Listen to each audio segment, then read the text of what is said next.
Ladies and gentlemen, boys and girls, welcome back to the Boca Podcast. I'm your host, Nathan Holritz. It is good to have you here today. For those of you that may be live streaming, it is Friday, so I hope you've had a really, really great week. A lot going on here. It's been a pretty crazy week, actually. Coming to the end of the week, I actually go to my daughter's high school graduation here in just a few hours, so that's kind of crazy.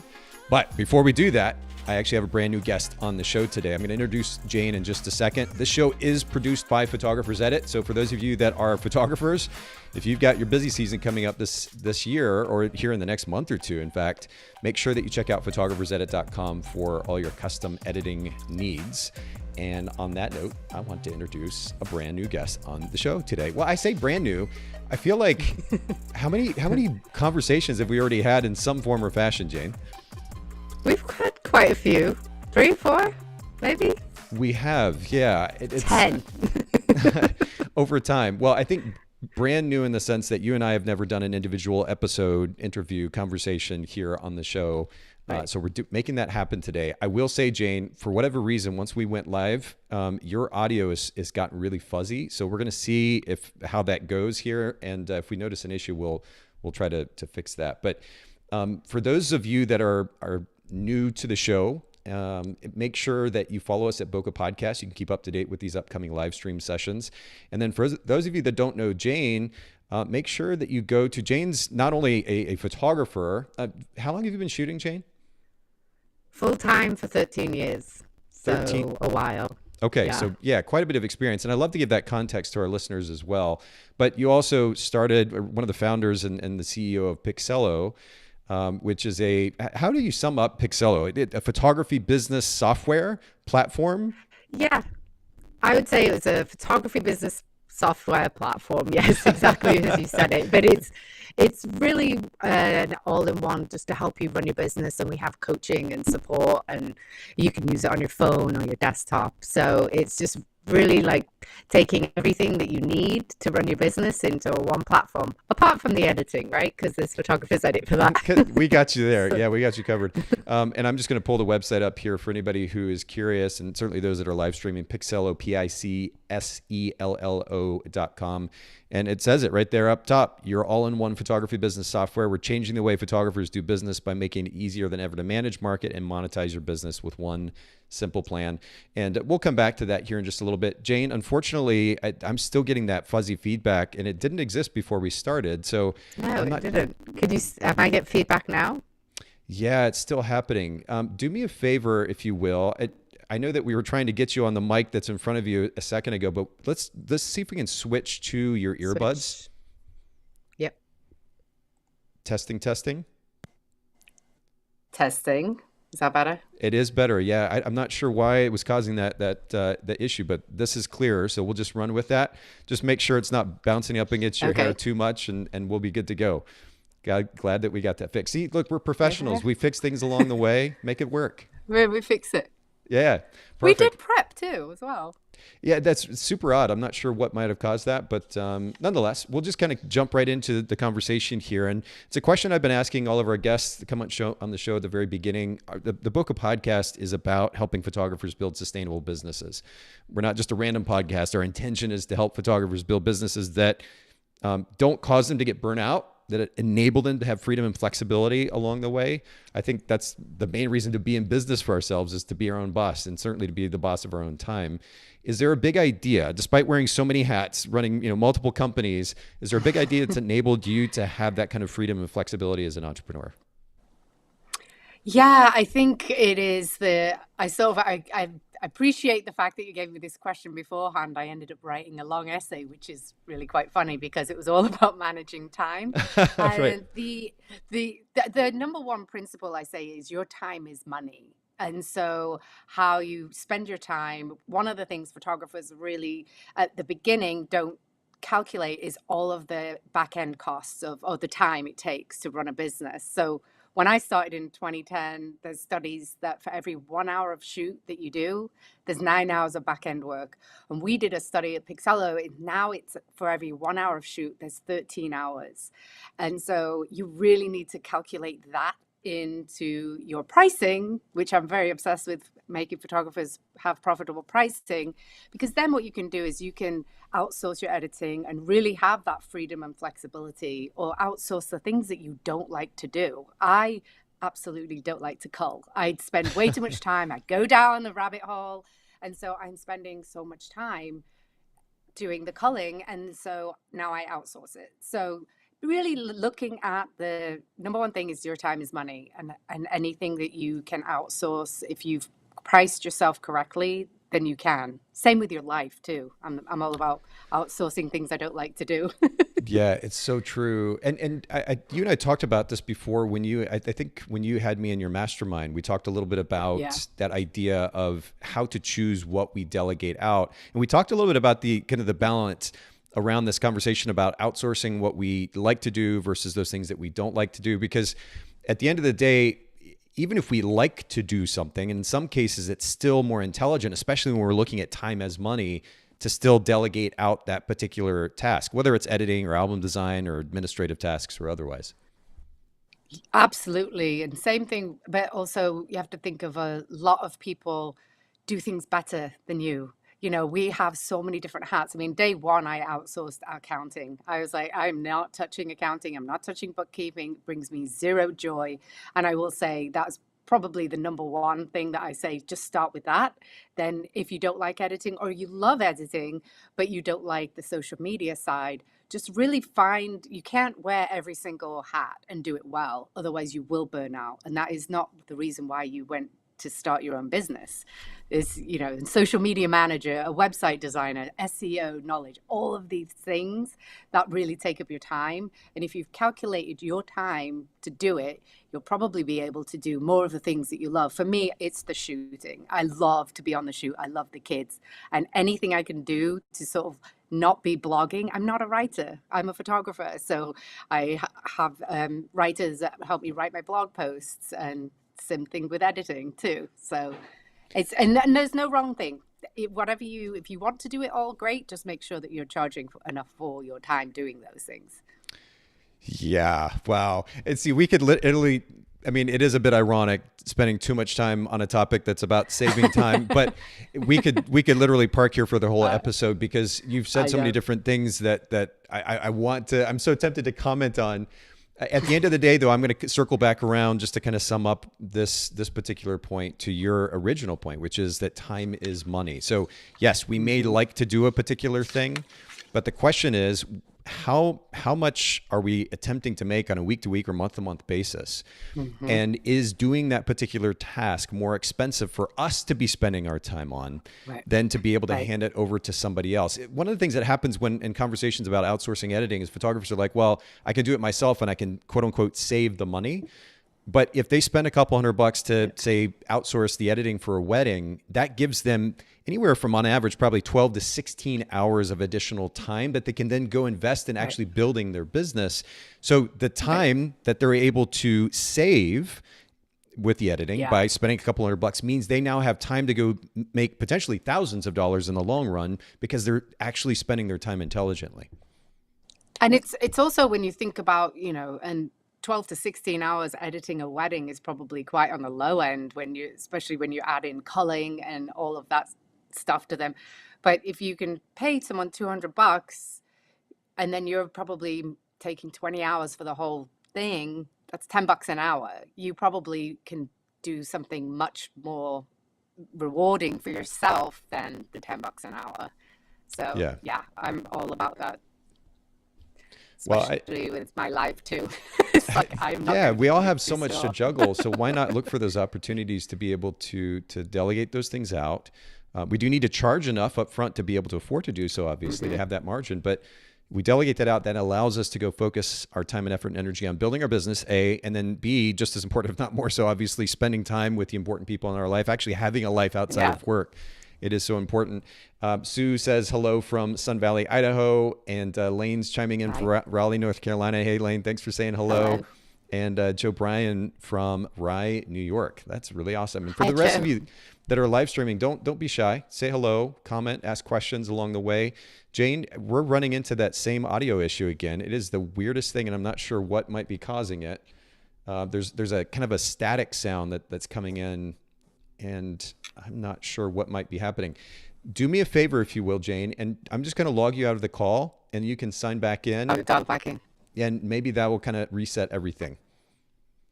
All right. Thanks, everybody, for bearing with us, and sorry for the slight technical difficulties. These are the fun challenges that we have running not just a podcast, but a live podcast. And every once in a while, we deal with these tech issues that we have to just kind of to take in stride. So we're doing our best. And Jane is calling back in. So let's see if we can add her back to the conversation here. All right. We got you back in. Hello, Jane. Can you hear me? I can. Can you hear me okay? Yeah, it's super clear. And we're going to cross our fingers and just run with it. I'm sorry, we practiced. Yeah, no worries at all. No worries at all. Well, let's just jump into the conversation while we've got good audio here too. And for those of you that haven't seen the title today, we're going to be talking about marketing beyond social media. And, you know, in 2023, the default conversation when it comes to marketing just tends to go to social media, and it for obvious reasons. But you're suggesting that we need to kind of be able to think beyond that. And to some that may be obvious, to others maybe not so much, just because of the narrative in our culture at this point. Why are you encouraging photographers to think beyond social media when it comes to marketing? Well, there are many, many reasons to not just focus on social media. And one, I like to think of marketing as sort of like a cake because I'm hungry. But social media is just a piece of that pie. And also, one of the things we're talking about, time is money. And if it feels like it's a constant struggle to keep up with the algorithm, to keep coming out with content. And also, you know, I have friends that have Facebook pages of 100,000 followers that just go poof because they got it got taken down for whatever reason. Similar thing with Instagram account. I feel like it's not necessarily reliable.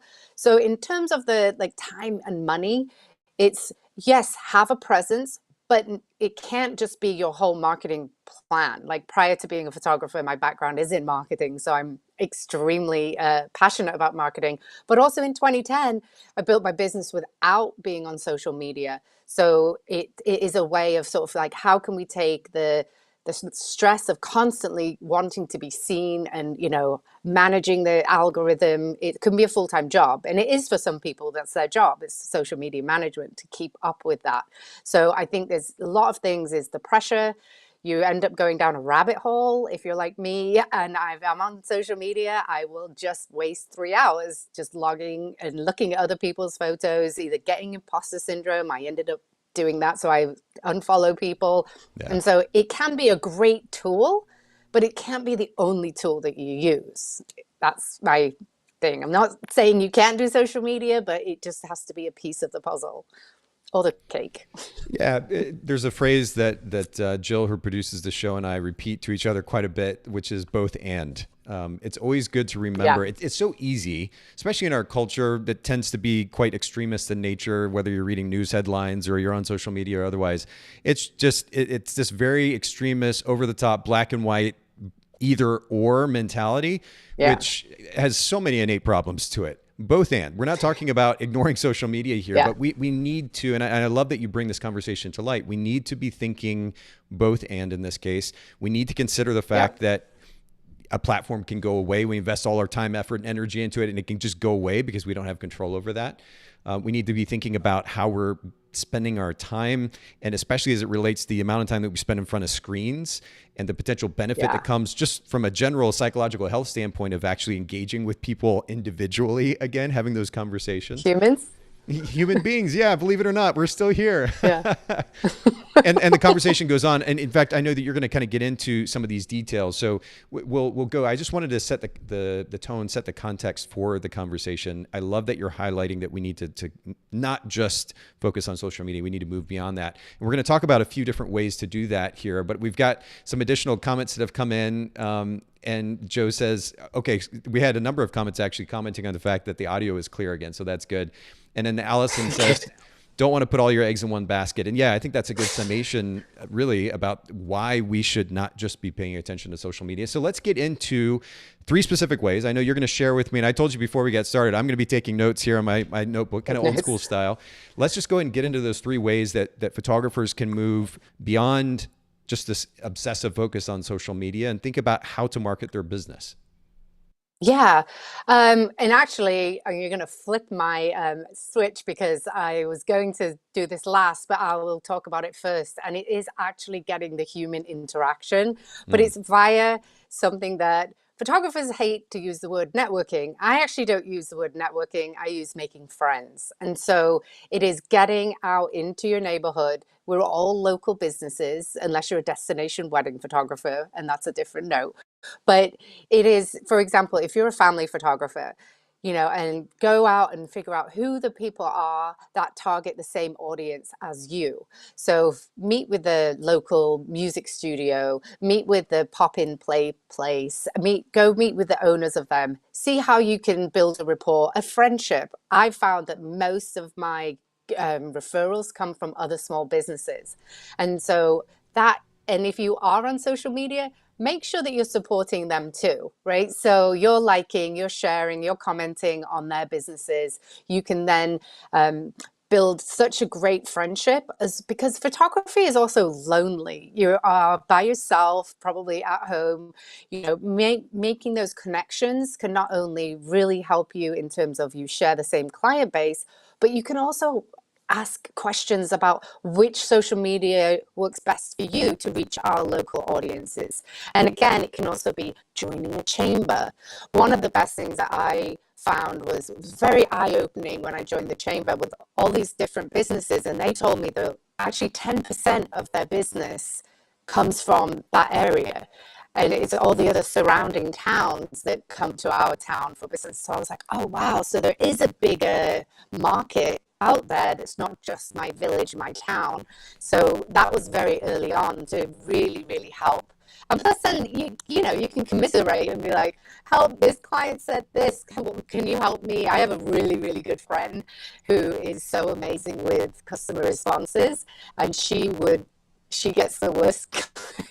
And so she helps me respond, and, or we commiserate about the craziness sometimes too, or if it's slow, what can we do? Can you partner with that person? Is there a place that you can, you love this coffee shop and it would be great to do coffee shop minis, get to know them, frequent your local businesses, support them.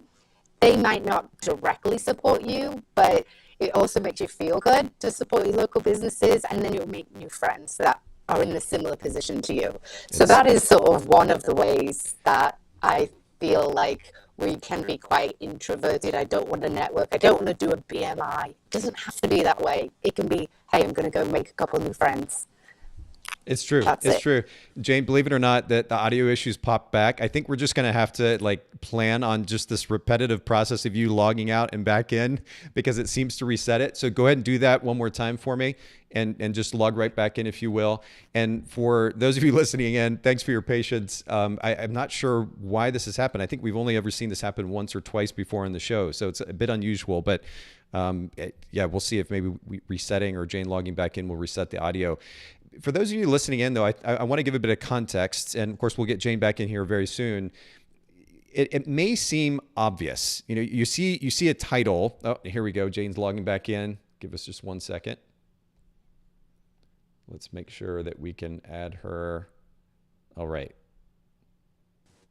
Good. Jane, can you hear me? I can. Can you hear me? Yes. Yeah. We'll just plan, it's better when we think about expectations. Like if we have expectations set a certain way and then it doesn't go the way we're expecting to go, then we're disappointed, right? So we're just going to set our expectations that, we may continue to run into this for the next 20 minutes.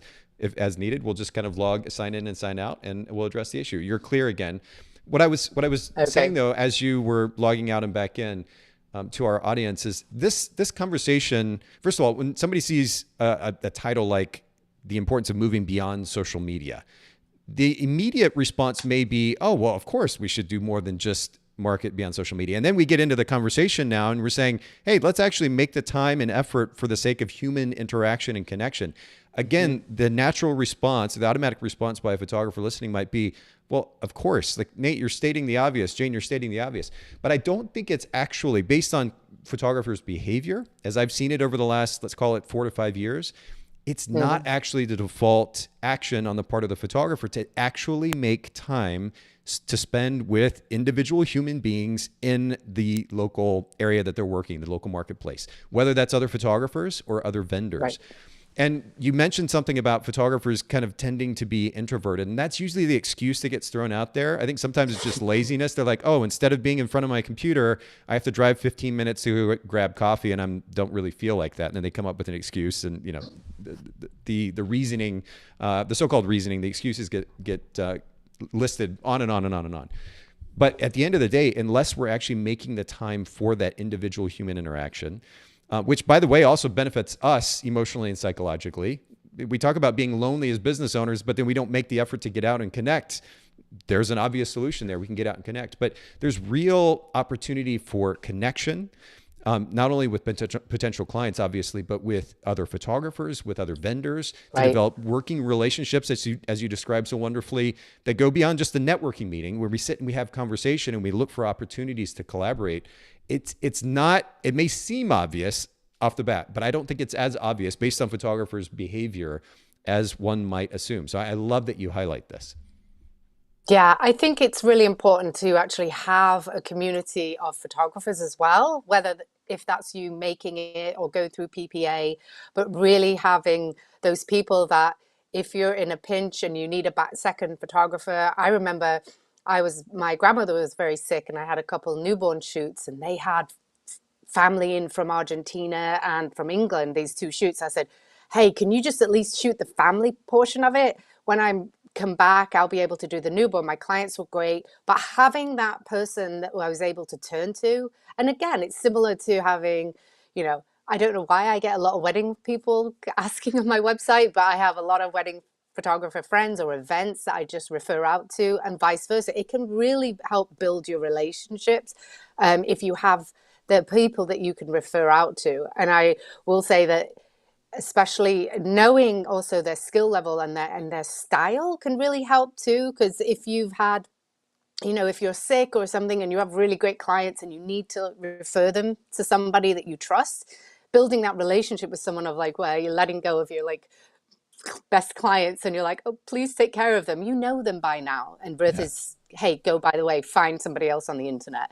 It helps your clients as well to build those relationships. There are benefits all the way around. And I love the comment, actually. Joe says, love that, making friends over networking. And I think as simplistic as that might seem, and again, as obvious as it might seem to some, we have to actually be intentional in doing this. And that's making time on a regular basis to get out, not only to connect with the local photography community, but other vendors in our area. The business networking meetings are one way to go about that. I'm not a huge fan of them because they seem so stuffy, at least the ones that I've been to in the past. Yeah. I think actually making the time to ask a local vendor out for coffee or lunch or dinner or whatever, the drinks, whatever it might be, to have individual conversation and then talk about the possibility. One, it gives us an opportunity to develop real relationships with them that aren't these surface level, just transactional relationships.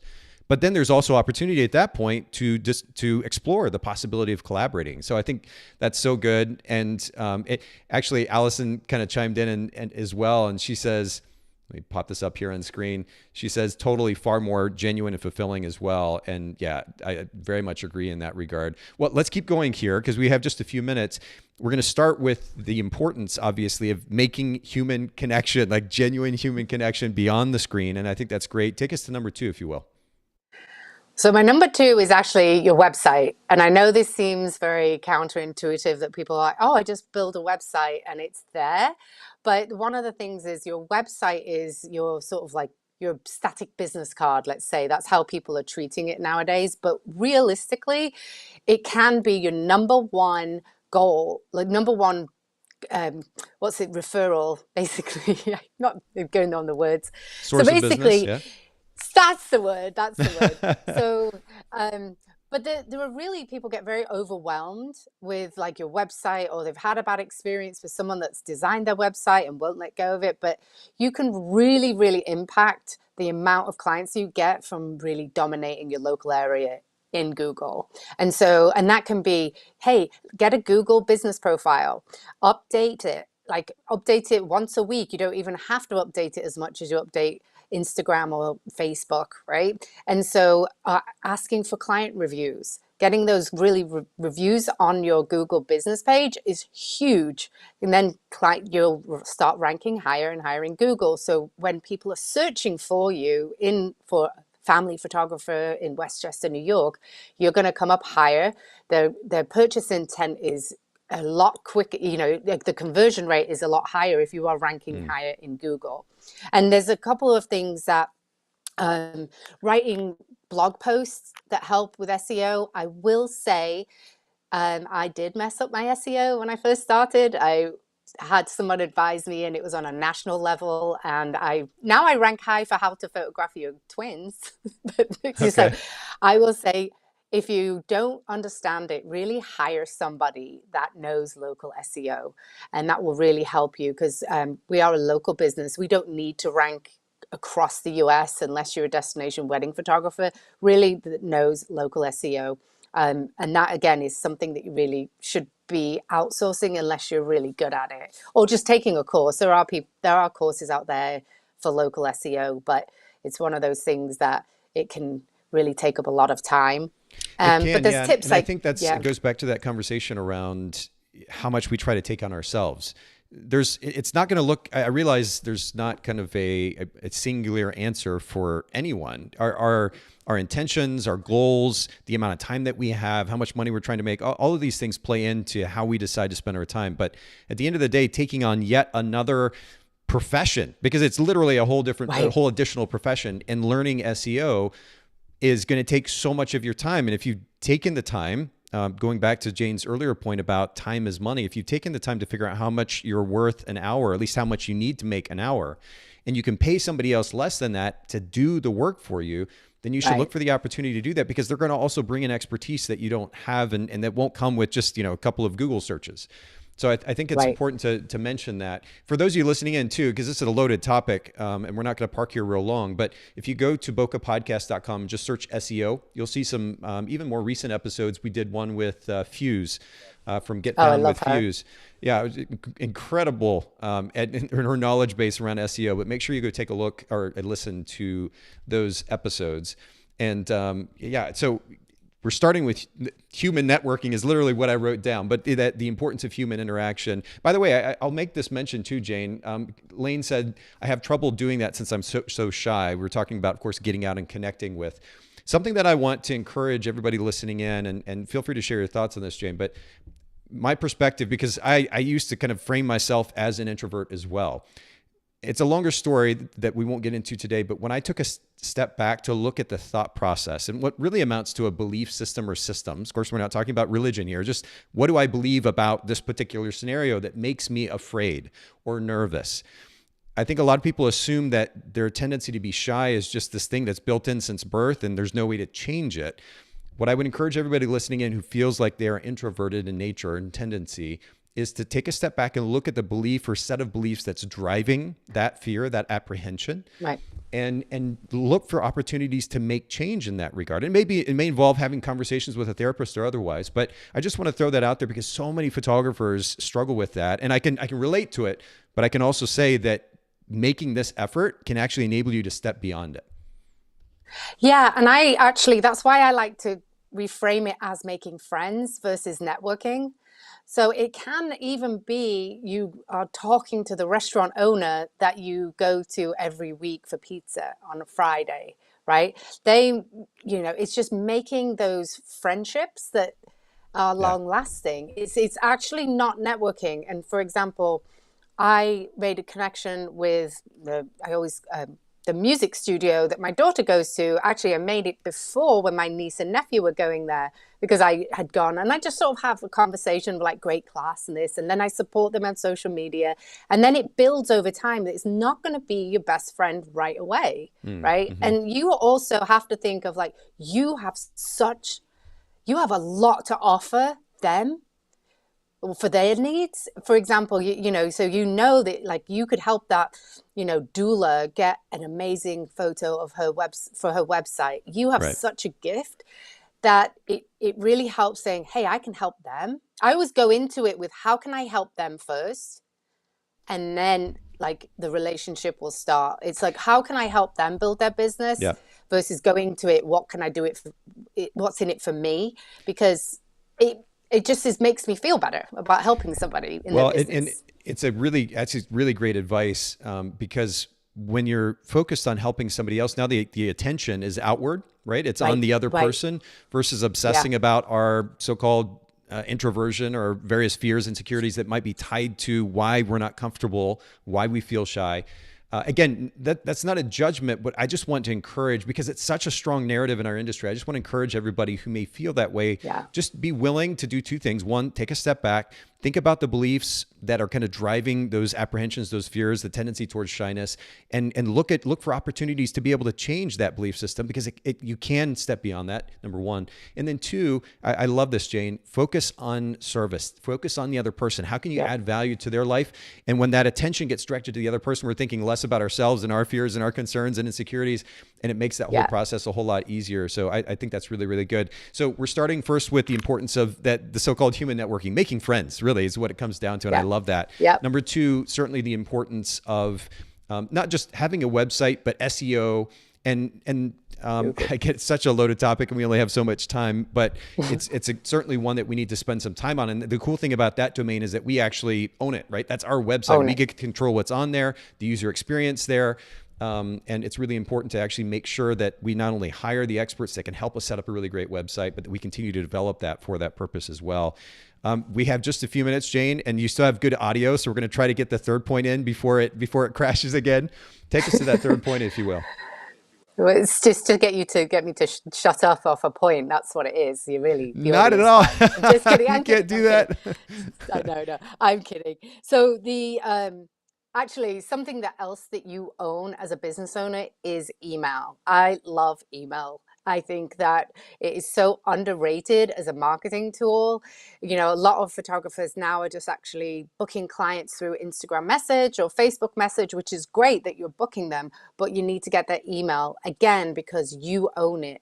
And you have those email addresses that you can then use to promote any upcoming sessions, because they will probably miss that Facebook post that you put up. They will miss that Instagram post that you put up about your mini sessions, but it gets directly into their inbox. They're much more likely to open it than they are if they see it on Facebook or Instagram. So really nurturing your email. And also if you're just starting out, you try to build your email list. But if you have got a couple years into it, you already have a huge client base. Marketing to your existing client base is so much easier than just getting new clients. So it's like 25%, like 25 times much more expensive to get a new client than it is to retain your existing clients. I was lucky in the fact that I loved email marketing and I nurtured my clients. If they booked with me, they were on my VIP list. They got first dibs on any fall calendar, any sessions that I had. I also have a separate list of someone that inquires with me but didn't book for whatever reason. Maybe I wasn't available. Maybe the price was too high. I still keep them on a list. And then those go out after my VIP. If you're a client of mine, you get number one priority of a weekend in the fall. You are my bread and butter. You've been keeping me in business for 13 years. I treat you like gold. And the way I treat them like gold is via my email. It's not connecting with them on LinkedIn or Twitter or any social media. It is through it's through email. So I recommend really trying to get people onto an email list. And if you have just them via Facebook message or text message, just really try and nurture them on email. That's probably my number one is email, apart from, I like all three, to be honest. Well, they're all so important. And again, the person listening in who's maybe used to listening to photography podcasts or reading, blog posts or otherwise, they're like, well, I've heard this stuff before. There is so much value in I think repeating the most important principles, because it's very easy for us under the guise of, if I've heard this before, to just kind of say, that's a nice idea, and then move on and not actually do it. Or maybe even more importantly, do it consistently, right? We're like, oh, I should build an email marketing list and actually try to mine this list for the sake of business. And we put an initial effort in and then it just dies off. It's the consistency and doing the basics that can really make a big, big difference in the long run, whether it comes to actually taking the time to get out and connect with people in person, making the effort certainly to continue to develop SEO and the overall user experience on the website. And then number 3, an email marketing list. And I think this is maybe Jane, if you'd be willing, we could do another episode soon, just talking specifically about email marketing, if you'd be open to doing something like that. Because I love email marketing. Well, it's a loaded topic, and honestly, we haven't really covered it in a lot of detail on the show, so maybe we can kind of come back to that. This is a good segue, though, to talking briefly about Picsello, because I know that you have some email tools built into the platform. Is that right? Yeah, so think of Picsello as your studio manager, your gallery hosting, your product selling portion, your calendar booking all in one. So right now, one thing that I love is we're working on like email automations. For example, you get an inquiry in your email, you get an automatic email back. Then you send them an inquiry. You haven't opened, the client hasn't opened it.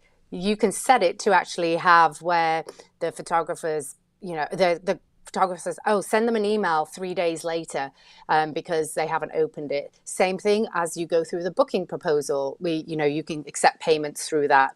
And again, all through the process, same thing with the galleries. You share your gallery. What is going out a month after that? Is it a review email to get clients to review you? What's going after that? 6 months after, hey, it's a reminder to book your shoot. So I'm obsessed with email and the way that we're building Picsello to really help you photographers kind of set it and forget it almost. So they, it's just sort of like take that one task off the to-do list and just let them, be able to build their businesses and have the freedom and flexibility to do things that they love to do. And so that's why I'm passionate, as well as the other side of Picsello is really helping them make money. So it's like helping save time and money. We have built in, the client pays for 6 images on a headshot, where your gallery will only let them download those 6 images. Oh, and by the way, you can buy more. No codes, no nothing. Right. Let's get you to make more money. And so at the end of the day, that's our goal, is to make photographers make more money and doing something that they love. And by the way, go to your kids' graduation, right? Get time to do that.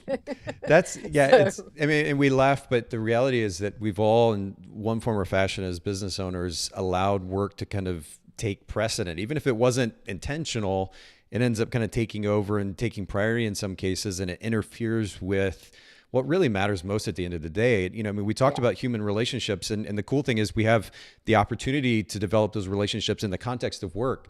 But at the end of the day, what we're all left with is relationships. And if we're running our business in such a way that it's interfering with the opportunity to develop on an ongoing basis those important relationships in our life, we're doing certainly ourselves a disservice. We're doing our family and our friends a disservice, and we're doing the world a disservice as well. I mean, it's human connection at the end of the day that makes any and all of this stuff worth it. And I love that you're focused on that as well. I think it's really great. I have to say too, by the way, for anybody listening, and I usually say this when we talk about other brands and companies on the show, Jane didn't ask me to talk about Picsello. That was certainly my own initiative. So I don't want anybody to think that this is meant to be a paid advertisement or something like that. One of the things that I actually like about Picsello that seems to stand out, at least in my mind, compared to the other, I'll say it loosely because I know you're doing a lot of different things, but CRM platforms that are out there, is that focus on enabling photographers to make more money, because that really gets lost in the conversation a lot of times. I mean, obviously at the end of the day, we're running a business, we have to make money, but it's not necessarily always a priority. And a lot of us, and I will say myself included, don't have business training.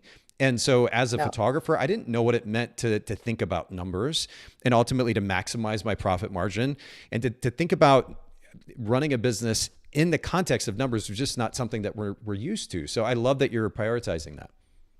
Well, we're definitely prioritizing it. And I think that you can spend so much time and effort and learning the craft and being an absolutely amazing photographer, yet you have no business acumen, or you feel, like you're not priced correctly. And then what happens is you have to go back to your job that you hated because you can't make any money from this beautiful photography. Right. And so for me, I've mentored photographers for many years prior to starting Picsello. And so I got kind of my kick in, my inspiration for Picsello was a couple of photographers that I saw that I was just like, why now you have to go back to the day job that we failed you as an industry for not talking about the numbers. And so for me, it's like we don't have the training like hairdressing industry where you go to school to learn the craft, and then you have a year where you learn through osmosis how to price yourself. And so for photographers that don't have that sort of system, that's what Picsello is trying to do, is to provide that in an easy way too, right? Because no photographers want to sit down next to a calculator and, do it. So we created a calculator, 4.5 years of research, and it's still going to make sure. And I will say that photographers that have been in business over 4 or 5 years are like, that pricing couldn't be more accurate. And it's crazy. So it really is giving photography industry the tools that they can do to feel confident to charge what they're worth. At the end of the day, I'm kind of sick of the narrative of like, well, I just started out, I can't charge. And you know what? The kid down the street borrowing their parents' lawnmower to charge $25 an hour to hack your lawn, you deserve to at least make that, right? Because your art and your costs and everything. So, or the kid that's babysitting your kid that's 13 years old while your kid's asleep and they're watching a movie and they're getting paid $15 an hour. Right. Photographers deserve to earn money and from their craft, whether or not their photos aren't perfect. They still need to be making money from their time and talent. Absolutely. That's it. And the costs that they have. Absolutely. Well, I could go on and on about this all day. Well, and we'll make some time, because hopefully we can come back and do another episode, and we can talk about email marketing specifically, and maybe we can spend a bit more time on some of those tools too that Picsello has created to enable the photographer to develop not only financial awareness, but ability to make more money as well. So I think that's a good point of conversation. Jane, I really, truly appreciate you making time today to do the show. Sorry about the audio. Oh, no need to apologize. And I know that we just kind of, we scratched the surface with some topics that are pretty deep. So hopefully we get to come back again and touch on those some more. We'll make sure to link to Picsello in the show notes for those of you that are listening in. Just go to bokehpodcast.com for those show notes, and make sure to check out Picsello, Picsello.com. Thanks again, Jane. Really appreciate it. Thank you for having me. I appreciate it.